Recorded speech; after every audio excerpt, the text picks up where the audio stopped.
Pet Sematary and Child's Play coming out soon, also the success of last year's It, I felt this video was somewhat fitting. Now, contrary to popular belief, remakes aren't a thing of the 21st century. Some of your favorite movies are remakes and you probably don't even know. If you like Al Pacino's Scarface, Disney Channel's The Parent Trap, or John Carpenter's The Thing, then you're enjoying remakes. Now, horror movies are considered the bottom of the barrel when it comes to movie genres. They're usually regarded as cheap torture porn. Now, combine one of the most hated genres to one of the most hated concepts, and you're bound to have a failure of a movie. Let's analyze a few remakes and see why they fail.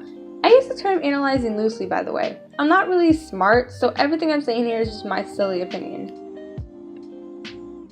Black Christmas was a 1974 Canadian slasher movie about a group of sorority sisters getting strange calls and being killed off during winter break.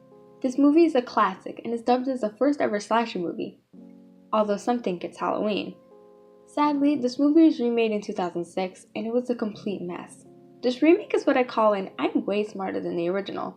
It follows the same story, sorority sisters getting strange calls and being killed during winter break, and it seems like a backdrop in order to tell Billy's ridiculous backstory. The thing that made the original Black Christmas so amazing was that Billy was a shadow. We didn't know who he was. Actually, throughout the entire movie, the most we see of him are his hands and his eyes. Well, one of his eyes, that is. Even if you look at one of the posters for the movie, the only thing highlighted on Billy is one of his eyes and his hands. Not knowing anything about Billy makes it even scarier in my opinion. We don't know anything about his background and why he's doing this to these girls. We can make an assumption based on some of the calls he makes though. Billy is one with the house, always lurking in the shadows and striking during each of the characters' most vulnerable moments. The remake totally shattered any type of suspense and mystery with Billy. In the first few minutes, everyone already knows who he is. He's a local legend. If they wanted to delve into the background of Billy, it should have been a quick backstory that didn't pan out to be half the runtime. Again, in the calls you can make an assumption about his background. He mentions numerous times, "What have you done to Agnes?" A simple explanation about what Billy did to Agnes would have been fine with me, but the makers of this remake clearly cared more about being flashy and gory rather than creating a compelling suspenseful story like the original. We have so much time dedicated to the disgusting molestation, murder, and eye-eating backstory. Speaking of eyes, this remake is obsessed with eyes for some reason. I'm assuming it's because Billy's eyes were the most prominent thing in the original and they're trying so desperately to make petty homages to the original, a much superior film. The story was clearly trying to be smarter than the original by making a longing, nonsensical backstory, as well as the characters being shallow with unfunny dialogue. The stupid homages like the glass unicorn that also led to a way too long and way too uncomfortable molestation and groping scene, the broken door, and the stupid mention of eyes everywhere were just randomly thrown in. Overall, this movie is a complete failure and does not capture the original tone of the first movie. Ever since I was little, I've been a huge fan of the Friday the 13th franchise. I feel that this movie doesn't need any introduction. Jason Voorhees is a pop culture icon. But if you don't know, Friday the 13th is about a machete-wielding maniac named Jason Voorhees that kills numerous teens at summer camps in like 10 movies.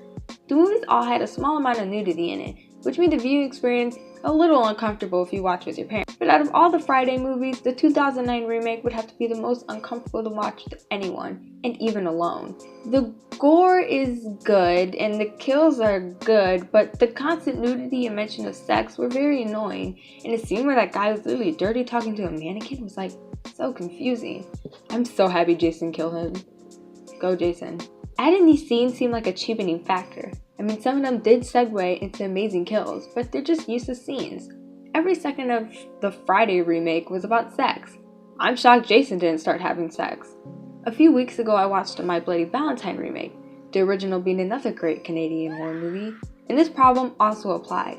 I mean, there's an entire scene where this woman finished having sex and was literally walking around a motel parking lot naked. Dean, get her! Watching the previous Friday movies, although they had some nudity, it wasn't as prominent like it was in this remake. Now, remakes don't need to be exact clones of the original movie. It's okay to stray a little, as long as it's not too obscure and ruin the original tone of the first movie. In the 2010 remake of A Nightmare on Elm Street, numerous iconic shots were reused, like Nancy seeing Tina's body in a body bag. Another movie that's completely like its predecessor is the 1993 remake of the iconic movie Psycho. This movie is a shot-for-shot, beat-for-beat recreation of the original. Everything from the angles to the kills to the facial expression is the exact same, except for some reason this version, Norman Bates is a pervert, which kind of ruins the character. I mean, even the opening credits are the exact same too. This remake didn't do anything new. The only thing it did that was new was ultimately ruin a character. Come to think of it, maybe it was a better option to play it safe and redo the original, shot for shot. Although the Leprechaun movies are titled horrible, a lot of people still love them. From the Emerald Isle to your place in the hood. No, go past this part. In fact, never play this again. I mean, clearly a lot of people love them considering they made like 5 sequels. Now, the movies all follow the same premise. Someone took Leprechaun's gold and now he has to chase them, kill a few people until he gets it back. So when the idea of a remake came up, it shouldn't have been hard to recreate such a simple story. Also, these movies were known for horrible effects and jokes, so it really shouldn't have been hard to make. For some reason, WWE Studios screwed it up and decided to go the Japanese monster movie route and make the Leprechaun an ancient, growling creature. This makes absolutely no sense as to why they still went ahead and called it Leprechaun. To make matters even worse, it was called Leprechaun Origins. There's no origin ever showed or told. And I don't count the cliche, oh, there's a book that explains the Leprechaun in full detail just lying around in this random house we're in, as an actual origin tale.